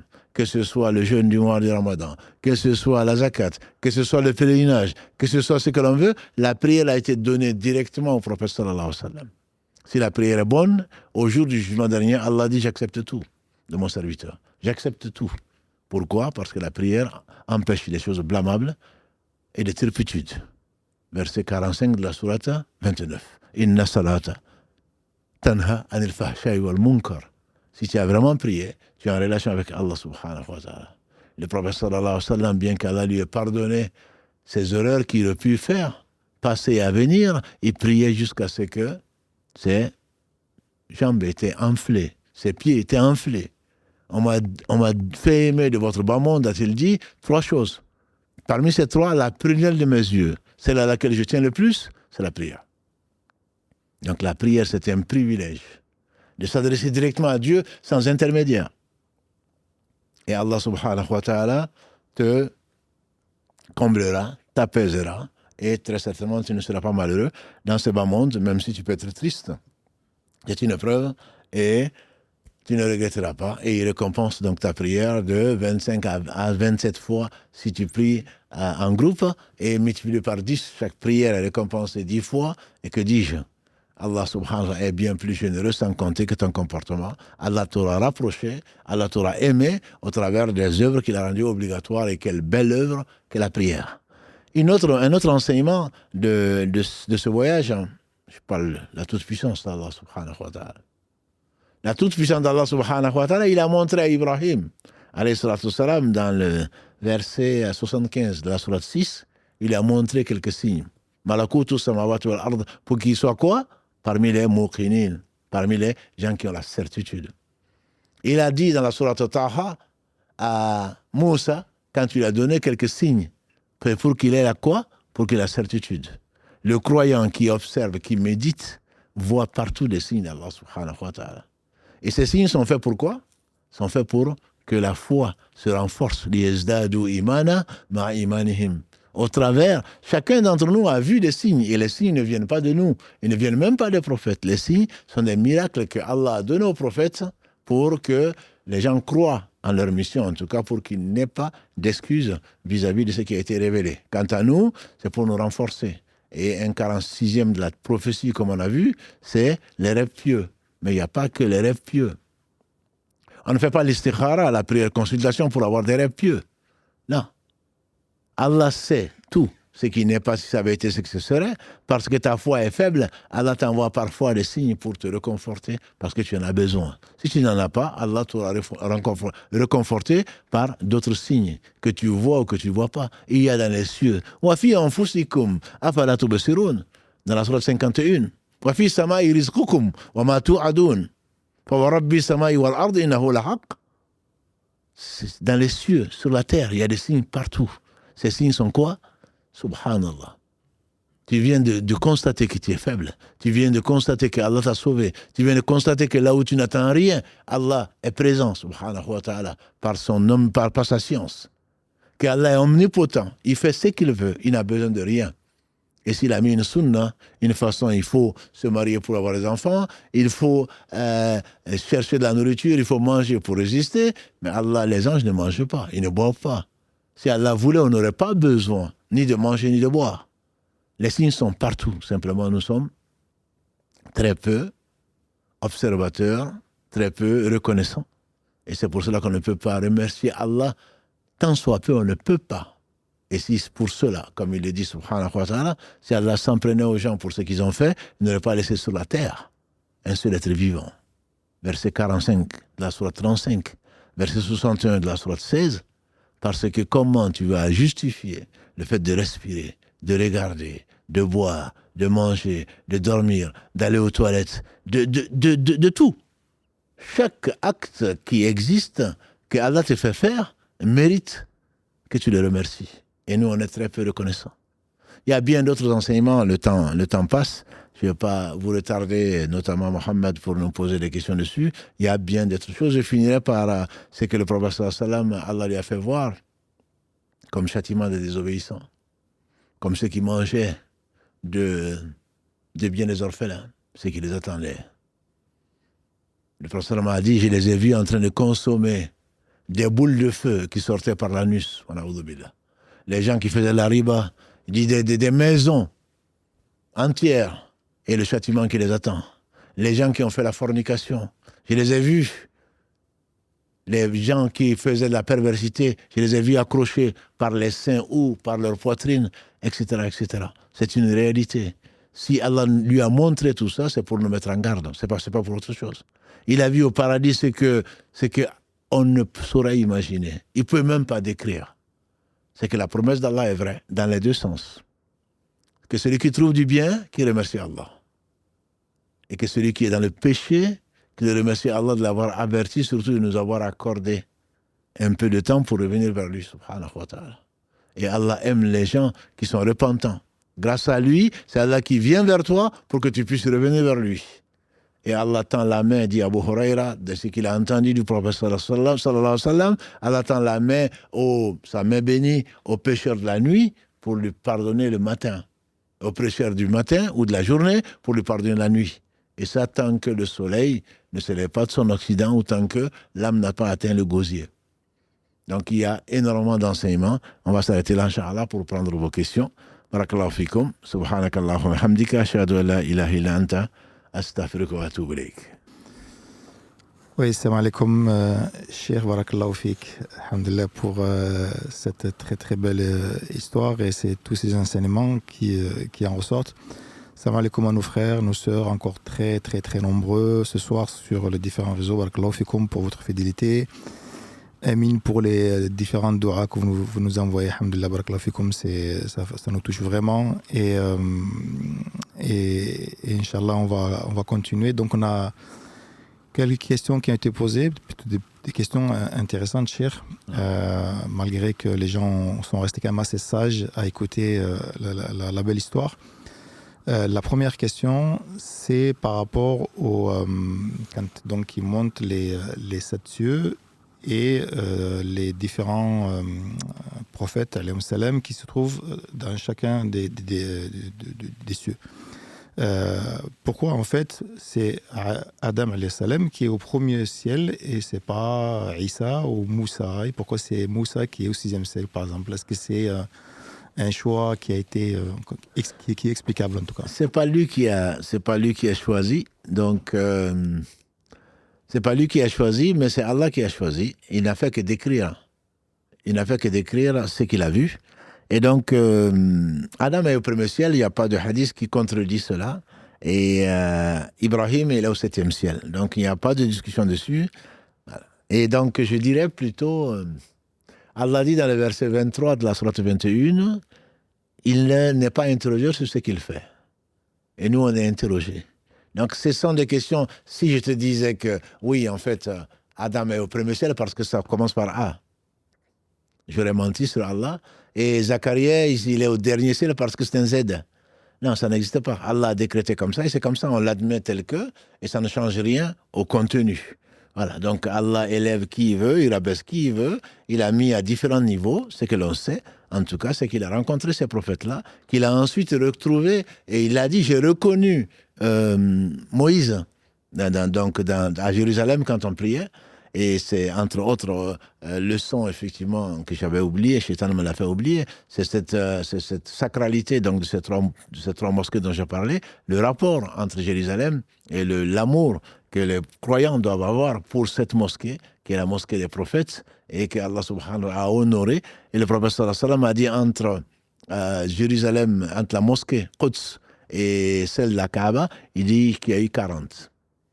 Il y a eu 40 entre les deux. Alors, bien sûr, c'est soit 40 jours, soit 40 ans, Dieu seul sait, puisqu'il n'y avait pas de montre à l'époque. Donc, ce sont des repères pour les musulmans, et comme on le sait, quand jusqu'à ce qu'Allah ait changé, quand ils étaient à Médine, la direction de la prière, la Qibla, c'était Jérusalem. Donc, Jérusalem est une ville, est un endroit, et la mosquée en particulier, sacrée, et que le musulman doit respecter, qu'il doit aimer, parce qu'Allah l'a aimé, Allah en a fait. Donc, un repère pour tant de prophètes, que Dieu les bénisse tous. Voilà, c'était qu'une parenthèse encore. Mais en tout cas, pour dire que cet ordre-là, il n'y a pas de divergence dessus, et Allah a décrété cela. Ce ne sont pas les seuls prophètes. On dit qu'il y en a eu 123 000, dont 313 ou 315 messagers. Donc, là, on parle de combien de prophètes? On en a parlé sur les 7 cieux, on n'en a parlé que de 8, de 9 plutôt, entre Jésus, alayhi salatu salam, et son frère, donc qui était au 2e. Après, c'est au niveau de chaque ciel qu'on a trouvé les prophètes. Mais ce ne sont pas les seuls, et ce ne sont pas, on n'a pas parlé de Nuh, qui est le premier messager, et qui fait partie des 5 Ulul Azm min ar-Rusul. Donc, ce n'est pas forcément un rapport, c'est nous qui interprétons ça. Toujours est-il qu'Allah a voulu nous exposer ça, il a voulu les faire rencontrer, et qu'il soit loué, on n'a pas à lui poser des questions.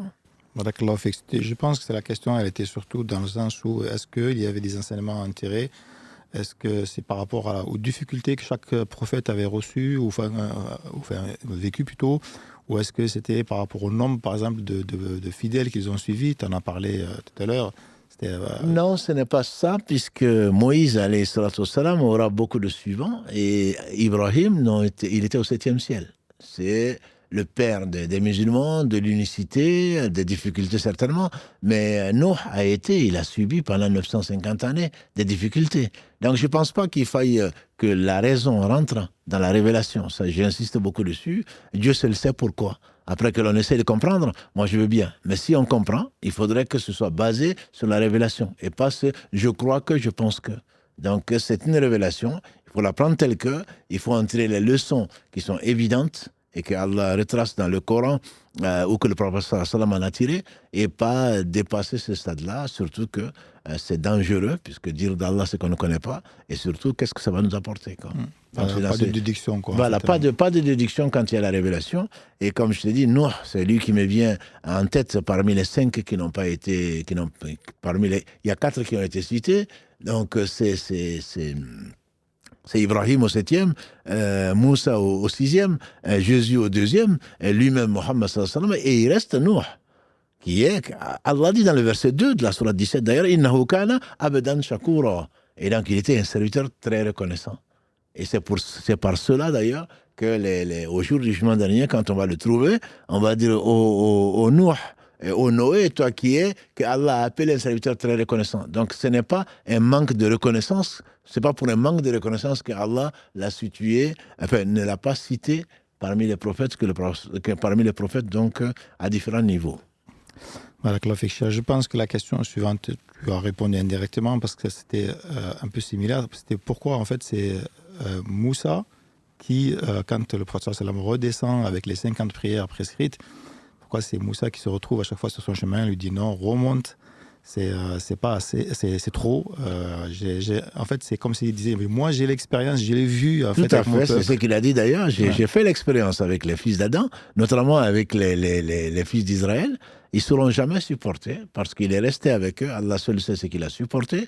Allah qui leur a amené la lumière dans la Torah, etc. Non, Dieu a voulu honorer Moïse comme il a parlé au Christ. Allah n'a parlé qu'à de vive voix ici sur terre. Il n'a parlé qu'à Moïse. Donc Allah a parlé de vive voix à Moussa, nous n'en doutons pas.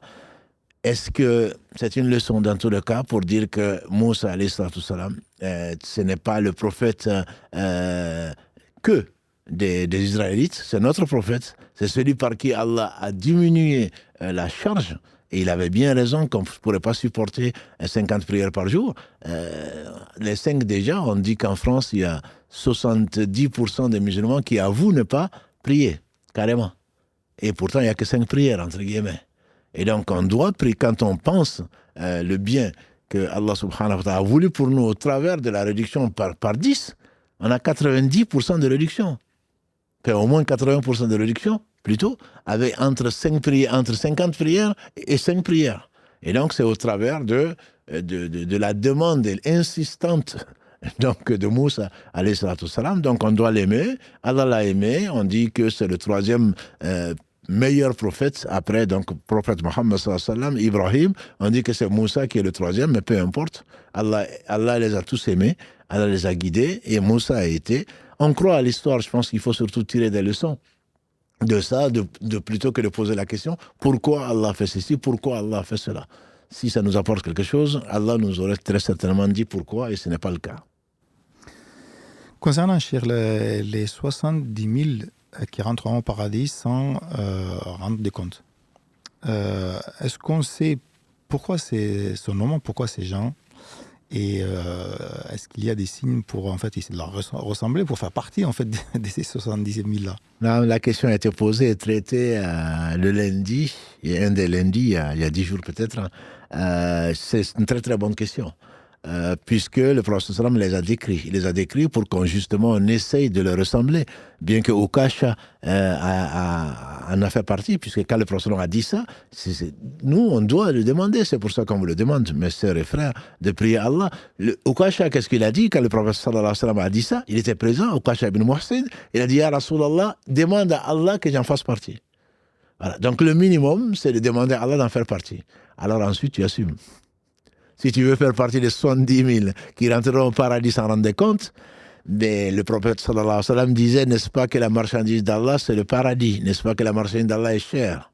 Voilà, tu ne peux pas faire partie des 70 000 en dormant, en ne faisant pas la prière, en ayant un mauvais comportement. Ceux qui seront le plus proches de moi, a dit le prophète sallallahu alayhi wa sallam, c'est ceux qui auront cru au jour du jugement dernier, ceux qui auront cru en Allah et qui auront eu le meilleur comportement. Vis-à-vis d'Allah, bien sûr, vis-à-vis de ces créatures, que ce soit des chats, ou que ce soit des hommes, ou que ce soit quoi que ce soit. Donc, c'est exigeant, ces 70 000, a dit le prophète sallam, c'est ceux qui ne croient pas au mauvais augure, il les a décrits, ils ne croient pas au mauvais augure, c'est-à-dire, j'ai rencontré un chat noir, donc il va m'arriver un malheur. Les Arabes, après le Tayour, ils appelaient augure, mauvais augure. Quand ils devaient voyager, ils étaient à ce stade-là, comme ceux qui tirent au sort ou ceux qui vont voir l'horoscope. Aujourd'hui, voilà, on est poisson, donc il va arriver un malheur. Je dis, tu as déjà un malheur, parce que tu crois à ça. Donc, ceux qui rentrent au paradis sans rendre les comptes, c'est des gens qui ne croient pas au mauvais augure. Et ça, c'est important. Les Arabes, pour voyager, ils levaient les yeux au ciel et puis ils voyaient le vol, la trajectoire des oiseaux. Si les oiseaux tournaient à droite, ils disaient que ça allait être un bon voyage. S'ils tournaient à gauche, ils revenaient sur leur pas en disant que le voyage n'allait pas réussir. Bon, ça, bien sûr, celui qui croit en Allah et au jour du jugement dernier ne doit pas croire à une direction ou à un tirage au sort ou à je ne sais quoi d'autre. Ce sont des gens qui ne font pas la ruqya. Souvent c'est traduit, on a vu avec Karim lundi.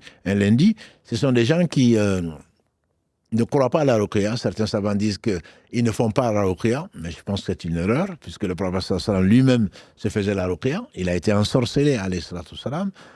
Pourtant, Allah l'a aimé plus que tout homme, et Allah lui a envoyé au moins les 2 derniers versets du Coran, les 2 dernières sourates plutôt, la 113 et la 114, et il se le faisait, il nous a conseillé, recommandé de le faire après chaque prière, donc chacune des 5 prières, et après le Asr, après le Fajr, il est recommandé de le faire, de le répéter 3 fois. Et au lit également, il nous est recommandé de faire cette ruqya-là. Donc le sens n'est probablement pas celui-là. Certains disent que c'est ceux qui ne demandent pas la ruqya, c'est l'avis de l'imam Ibn Baz ou d'autres, que c'est ceux qui ne demandent pas la ruqya parce qu'on doit se faire la ruqya. Pas plus tard que cet après-midi. Mon frère est possédé, est-ce que tu peux venir faire la ruqya? J'ai dit non, c'est à toi de le faire. Puisque tu l'aimes, tu sais comment il souffre.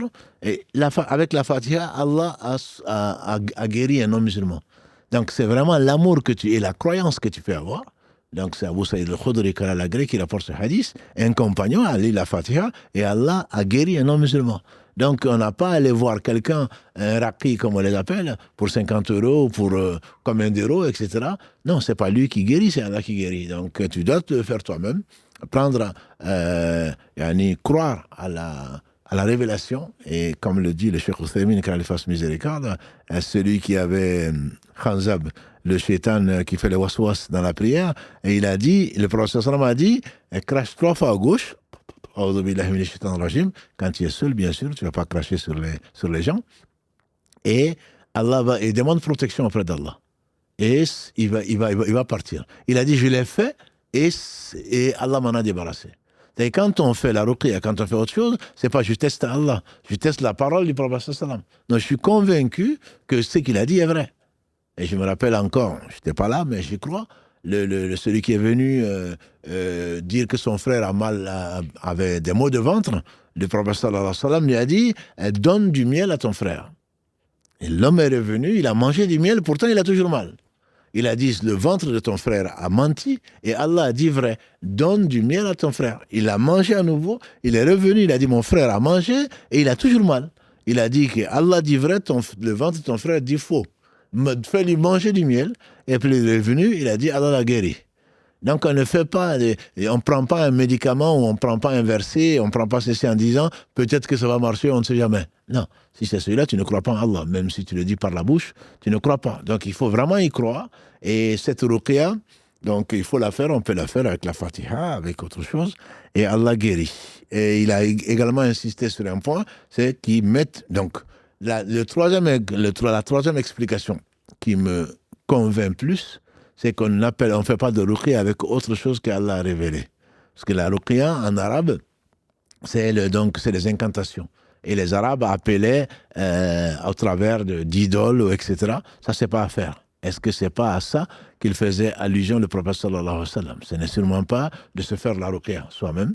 Et le dernier point, le plus important, certainement, qu'il dit, et qu'ils mettent leur confiance en Allah. Qu'Allah nous compte parmi cela. C'est le point culminant, aurait dit Ibn Qayyim, le point culminant de la foi. Sans remettre à Allah, prendre les moyens qu'Allah a créés, les causes secondes, mais sans remettre à Allah, ne pas compter sur les moyens. Si on pouvait y arriver, on serait vraiment heureux. On ne sera jamais malheureux. Même si le moyen part, même s'il n'y a aucun moyen, et on a vu avec Karim qui a mis un réel du mercredi, Allah dit dans le verset 62 de la sourate 27, il dit et Amman, et qui répond à l'angoissé quand il est angoissé? Même s'il n'y a rien, on attend la mort. Allah subhanahu wa ta'ala, il peut tout. Celui qui a fait voyager son serviteur de nuit en un clin d'œil, il est capable de se sauver. Il n'a pas besoin de moyens. Placer sa confiance en Allah, c'est certainement la chose la plus importante, le degré de foi qu'avaient les prophètes, bien sûr. Et on demande à Allah subhanahu wa ta'ala de les aimer et de nous donner tant soit peu de cette foi qui nous donne vraiment l'assurance, cette certitude que ce qu'Allah a promis est vrai et qu'Allah est capable de toutes choses. Quand on arrive à ce stade, alhamdulillah, je ne m'inquiète pas pour la foi de mes sœurs et de mes frères. Dernière question, cher, qui avait été posée sur un des réseaux, c'est comment se fait-il que à l'époque, la mosquée Al-Aqsa c'était déjà une mosquée avant même l'islam, en fait? Avant l'islam, si on appelle l'islam effectivement la venue du prophète sallallahu alayhi wa sallam. Oui. Allah, quand il parle du Coran, quand il parle des masajid, c'est là où on se prosterne pour Allah. Masjid Aqsa, c'est là où les gens se prosternent. On a vu dans le Coran, Allah invite les croyants et il dit que les gens qui vraiment croient en Allah avant l'arrivée du prophète sallallahu alayhi wa sallam, quand ils entendaient les versets d'Allah, tombent prosternés. Donc, si ils tombent prosternés, les gens, je ne sais pas comment ils prient aujourd'hui, mais avant, ils tombaient prosternés devant les signes d'Allah. Donc, ils étaient dans les masajid, là où on se prosternait. Et comme je vous ai dit, le prophète sallam a dit, donc Ibrahim, alayhi salatu wassalam, il a construit la Kaaba, et ensuite, donc, la Masjid Aqsa a été construite après 40. Le hadith d'Abu Huraira ne précise pas si c'était après 40 ans ou si c'est après quoi. Donc, ça existait, effectivement, tous les prophètes ont prié, entre guillemets, en tout cas depuis Ibrahim, alayhi salatu wassalam, il y avait des lieux consacrés à l'adoration exclusive d'Allah qu'on appelle donc les mosquées. C'est pas parce que aujourd'hui on pense, je dirais, au lieu de parler de Aqsa, pour qu'on l'appelle Masjid Haram. C'est pas le prophète sallallahu alayhi wa sallam qui l'a construit, hein, c'est Ibrahim. C'est avant Aqsa. Donc, il ne faut pas nombriliser, je veux dire, l'islam. L'islam, c'est ce qu'Allah a agréé comme religion. Et donc, c'est la religion de tous les prophètes. Et celui qui a construit la première maison, dit Allah subhanahu wa ta'ala, où il a voulu que son nom soit élevé, c'est Masjid Haram. Donc, c'est Ibrahim qui l'a construit. Mais depuis Ibrahim, tous les lieux qui ont été consacrés à l'adoration d'Allah seul sont appelés les masajid. Ce sont des endroits où on se prosterne, c'est des endroits où on adore Allah subhanahu wa ta'ala, donc il n'est pas étonnant que l'on l'appelle le Masjid Aqsa, même si c'était bien avant la venue de celui qui est venu confirmer, corriger et compléter donc les autres formes d'adoration d'Allah subhanahu wa ta'ala. Je parle de Muhammad sallallahu alayhi wa sallam. Cheikh Barakallahu Fik, on est arrivé déjà, il est déjà 22h35. On va s'arrêter là. De toute façon, il n'y a pas eu plus de questions que ça. En tout cas, on te remercie beaucoup pour toutes ces précisions. Et alhamdoulilah, on se donne rendez-vous donc, pour le prochain live lundi, Inch'Allah. Inch'Allah, lundi pour le prochain live. Tu leur donnes rendez-vous aussi avec le quiz demain. Le quiz, c'est pas un live, c'est pour ça. Non, tout à fait, ouais. Et donc, de lundi à 21h, on sera en compagnie, Inch'Allah, du fidèle Karim, barakallahu fi, et continue à faire des doigts au moins jusqu'à mercredi. On verra l'impact des invocations, Inch'Allah, pour le live de mercredi. En tout cas, barakallahu fikouma, Karim et Mohamed Adda, et toutes nos sœurs et tous nos frères, et comme tu le dis souvent, ça n'a pas de prix, cette confiance et cette fraternité qu'Allah fait naître. On ne s'est pas rencontrés, en tout cas beaucoup d'entre nous, parmi les 80 000, on ne s'est certainement pas tous rencontrés. On demande à Allah de nous faire rencontrer tous au paradis, alhamdulillah, où on parlera peut-être des lives, peut-être qu'on parlera d'autres choses. En tout cas, il n'y aura pas de prière. Celui qui peut prier, c'est ici. Et je rappelle que la tombe, quand Nakir et Munkar vont venir pour questionner, c'est la prière qui viendra nous protéger du côté de la tête, comme l'a dit le prophète sallam dans ce qui a été rapporté par l'imam Ahmed. Voilà. Donc la prière, c'est la première chose et c'est la chose la plus importante, c'est l'acte le plus aimé d'Allah, subhanahu wa ta'ala, et qu'Allah nous fasse profiter de ce qu'il nous a enseigné et qu'il nous fasse aimer ce qu'il aime, et notamment le prophète Muhammad sallallahu alayhi wa sallam, ses compagnons, et tous ceux qui les auront suivis dans le droit chemin. Subhanakallahumma bihamdika, ashhadu an la ilaha illa anta, astaghfiruka wa atubu ilayk. Subhana rabbika rabbil izzati amma yasifun, wa salamun ala al-mursalin, walhamdulillahi rabbil alamin. Wassalamu alaykum wa rahmatullahi wa barakatuh.